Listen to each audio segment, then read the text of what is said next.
Waifu Over Meta. If you've been in the gacha space for any amount of time, you've probably heard this phrase before. It is one of the most common phrases you'll hear in the space, but the question on the table is this actually good advice? I mean, you hear it all the time, so it must be true, right? Well, I think there's a bit more to this conversation than people realize. So first of all, what does waifu over meta actually mean? Waifu, or husbando over meta, means picking characters you like or find attractive and playing them over characters due to their strength or in-game power. And this does make perfect sense if you think about it. The large factor of why anyone would play a gacha game in the first place is because of the characters. There's probably a pretty high chance that you started playing a gacha because you saw a character you liked. The entire genre is built on good-looking characters and farming parasocialism with them in order to make money. So it would be quite clear that you would end up pulling those characters and then playing them. Back in the day, I would see people obsessing over meta and tier lists and I would laugh at them. I would think, this can't be fun, this game is so easy, there's no need for all this. But over time, my opinion would start to change. I think the one event that pushed this notion to the wayside for me was the release of a certain character in Genshin Impact called Dia. This character single-handedly changed the way I view the waifu over meta debate. If you haven't played Genshin before, it's time for a little history lesson. About 2 years ago in Sumeru, she was one of the most anticipated characters of the region. She is a gorgeous looking character and had some great moments in the story. Shut it, Paimon. But when her kit was revealed, she had a lot of issues. Her damage was terrible, which is pretty ironic given the fact that she is a literal mercenary in the game. Her damage was so bad to the point she was being compared to Shin Yan of all people. You know, that random bottom tier 4-star nobody uses? She was also able to redirect damage taken to herself, but what does she gain from it? Absolutely fucking nothing. This was also in a meta where you can simply run a unit like Zhongli or even Xingqiu, who is a 4-star. Her elemental burst launches a flurry of punches, which actually looks pretty cool. But they can't proc things like Xingqiu or Yulan's burst to help evade your damage. She also had this really funny quirk where if you jump or get frozen during her burst, it just cancels it. This wasn't even a bug, no, this was an intentional gameplay feature. And to put another nail in the nail-covered coffin, it was also revealed that she would become a standard banner unit. But even that's not a valid excuse for being weak because Tighnari was also a standard banner character and he was a very good DPS. When I tell you this character was shit on, I really mean it. There were countless videos calling her terrible and it even got to the point where #FixDia was trending on Twitter. To have one of the most hyped up characters to release and have her be as bad as she is might be one of the stupidest things Hoyo has ever done. Fortunately, over the years she has gotten slightly better with newer DPSs such as Linny, Kinich, and Mulani, but it doesn't change the fact that she still has issues and her kit is poorly designed. But hey, at least she doesn't die in Dragonspine. Now obviously as soon as she was released, there were people who would try to deflect the critiques about her by stating waifu over meta and how you can so clear with her, but that doesn't really apply here. She objectively underperformed for a 5-star character with her level of hype, and no amount of new characters or teams would fix her glaring issues. For the nearly 5 years that Genshin has been out, there has been few characters that have been clowned on as hard as Dia. If we look at this from a monetary standpoint, the outrage was pretty justified. It's important to remember that these units can cost hundreds of dollars. By Genshin's own words, a single 5-star can cost you up to $475. Are people really unjustified for being upset that she's weak? In a game like Genshin, while reactions are heavy to help on the combat, the characters also need to be good at their role and not purposely hindered. If I'm spending my hard-earned money, then the character that I'm pulling for better be providing something valuable to me, and I don't think that's a very tall order. For as long as I can remember, there seems to be some sort of stigma that playing for meta makes the game less fun, hence why waifu over meta is viewed as the objectively correct way to play the game, which is something I don't really understand. Something that I don't think gets talked about enough is that fun is subjective. While some might enjoy only pulling for the characters they like, others would want to play the stronger characters and have their liking of said character be separated, which is perfectly fine. One of the most common questions asked in the player base is who should I pull for? And when people respond pull who you want, it's not very productive. People want an objective answer and then they receive a subjective one. It's not super helpful. Resources are scarce. Stamina is scarce. Naturally, you're going to want to seek out the strongest characters to have the best return on investment. I know this is going to sound crazy, but people who play for meta most likely enjoy playing the meta.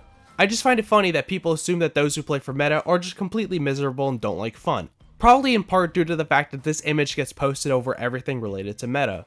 Personally, I enjoy pushing my characters to their limits and want to get the most value out of them. If there's new strategies or optimizations for builds, I'll try to learn some of them because that's what I find fun. Just playing characters that you like will get you through most if not all story content in these games, which is honestly how it should be. As much as I've wanted a hard mode for the story so the boss doesn't die in 2 seconds, the story should be accessible. But when it comes to more challenging content such as endgame, it gets a bit more nuanced and it begs the question if Waifu Over Meta is actually preferable. When you want to specifically play only your favorites, then you need to go in with realistic expectations for clearing harder content if that's something you're interested in. And this is under the impression that the character you want to play isn't as strong compared to a meta character. Although given how big the rosters in gacha games can be, you're bound to have a few characters that you like that are also meta. Some of the most beloved units, a big example being Farina in Genshin, is not only strong but a very popular character. This depends on not only the environment they're in, but also your investment and even the game itself. Now if endgame isn't something that you want to do, then you can just ignore this entirely.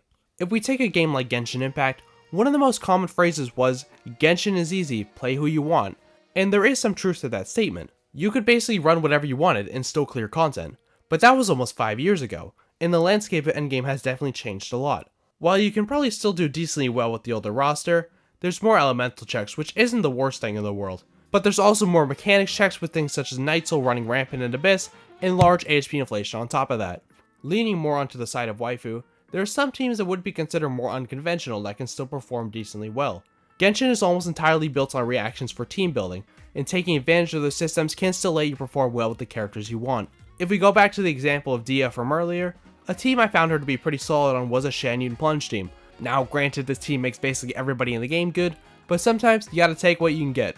If you like any of the new characters, then you should have no issue clearing the new abysses because the vast majority of them have been meta units. But when we take the newest endgame mode of Stygian Onslaught into account, then you better hope your waifu is one of the newer ones because that mode is borderline impossible without constellations on multiple characters, as well as being favorable towards the boss. Since Genshin is an action game, you can make up for having worse units by playing better or higher investment. That doesn't even have to only apply to Genshin. Apply it to any action game, and for the most part, playing better can help mitigate weaker units' performance. A character like Hu Tao is one of the harder characters to play, but if properly executed, she can do a pretty good job at clearing. However, I think it's important to recognize that meta is typically handpicked by the game itself. Endgames are always resetting, we get new characters almost every patch, and they're usually going to be the strongest for that specific lineup. If you really want to play for meta, then you're definitely going to need to pull more often, especially given that bosses like the Cactus or the Overseer are made to specifically tailor to certain characters. A game I find it significantly harder to preach waifu over meta in is a game like Honkai Star Rail. Being a turn-based game, characters are a lot more limited what they can do compared to an action game. Out of the larger gachas, it by far has the worst power creep, and DPSs especially don't have a very long shelf life. If you want to clear effectively here, then you really need to either chase the next best thing, or continuously invest in your older characters. However, investing in your character isn't completely uniform. Simply suggesting to invest via Eidolons assumes that every character has equal return on investment for each Eidolon, which is simply not the case. The newer Eidolons will blow nearly any old one out of the water. This is a very different environment to a game like Genshin, or even Zenless or Wuwa. Truth be told, most of the roster is ass without an optimal team or premium investment. If you pull everything willy-nilly, then you're going to struggle to clear. Meta is very important in Star Rail because characters are purposely designed to be played with each other. You can pull Hysolence without Kafka if you want, but you still need to understand you will very likely not clear well. And if you purposely avoid pulling fully functional teams, then don't be surprised when you can't clear the endgame with them. When it comes to things like supports, they are very strong and can help pretty much anyone clear a lot more effectively. Losing the 50-50 is one thing, but outright ignoring them?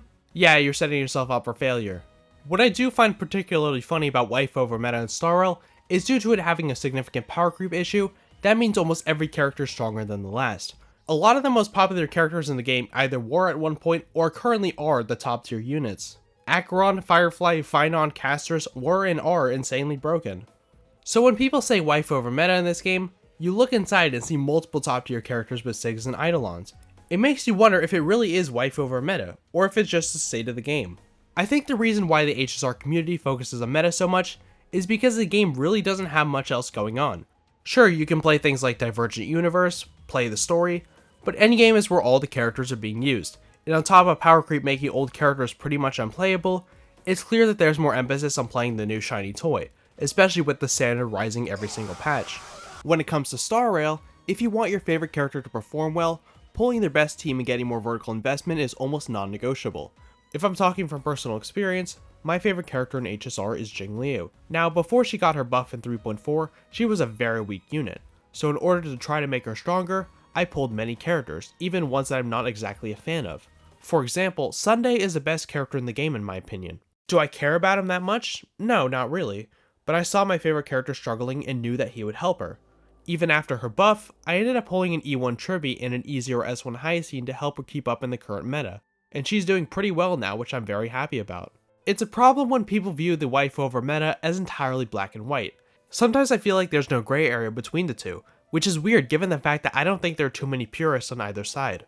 Do you know what some of the most popular content on YouTube for these games are? Guides. People want to know what's good for their favorite units.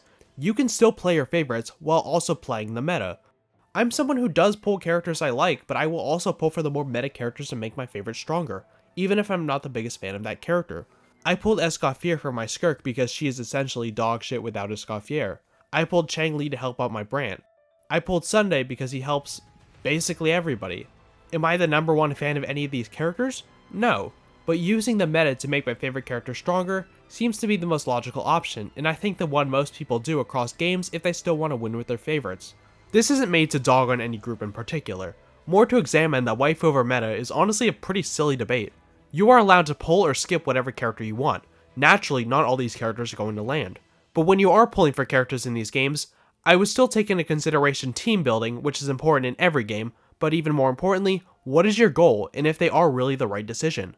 Sometimes that decision might not involve a character you're super fond of. At the end of the day, do what makes you happy, but when there's a chance to make a choice, make one that you know you won't regret. If you made it to the end, I appreciate you sticking around. I think I'll end up making a video on Natlin, so stay tuned for that. If you enjoyed, please consider liking and subscribing, or even joining the Discord at the link down below. Thank you so much for watching, and we'll see you in the next one.